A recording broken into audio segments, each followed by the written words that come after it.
Design. When did I start? Probably when I was born.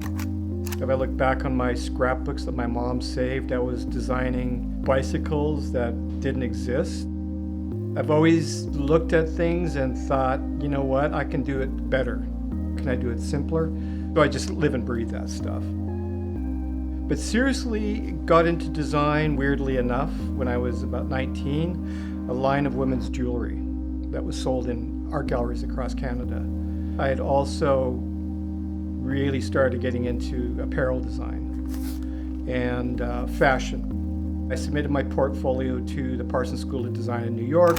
I met both Ralph Lauren and Calvin Klein in the same week, and I was like, I'm going to get a job with either one of them. And if I don't, I'm giving myself a week. If not, I go back home with the tail between my legs. And sure enough, I got a job at Ralph Lauren within the week.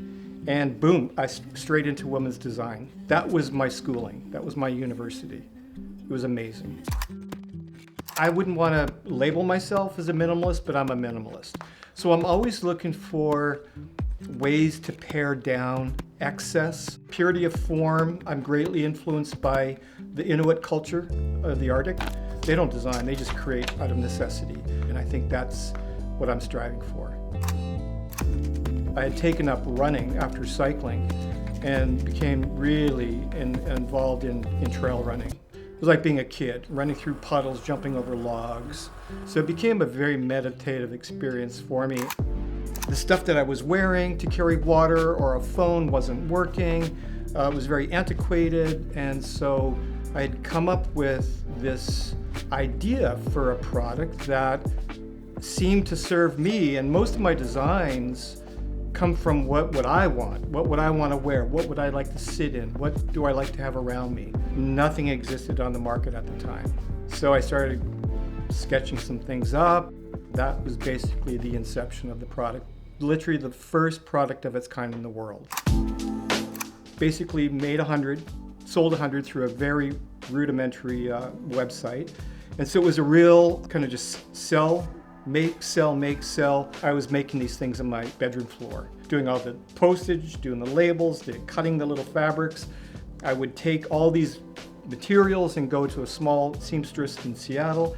I called up my brother and he was skeptical. He was a triathlete, and I sent him one of the first products. He tried it on, he's like, you know, this thing works really well. We got a notification from a company in Hong Kong. Our product was launched in Asia and very quickly adapted there. And this literally started a segment in the industry. They all wanted to jump on the bandwagon. Nothing existed. Even though it was the first product of its kind, it was also the first product of its kind where you could carry your poles, your trekking poles, in a dedicated placement.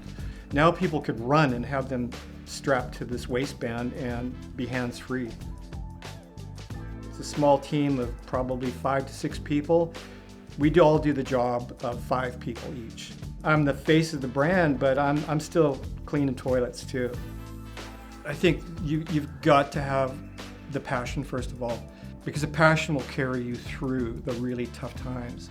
And then on the heels of passion, grit. To me, grit is everything. That's what keeps you going. We're always trying to find ways to improve it. I simply have to create. That's my whole, life. At home, arranging things nicely, or, making paintings, or, thinking about this company and like what's the next project. And it's just this constant need to create beautiful things and have that beauty around you, right? And is a running band beautiful? I don't know, maybe when it's on the guy winning the biggest race in the world, that's beautiful.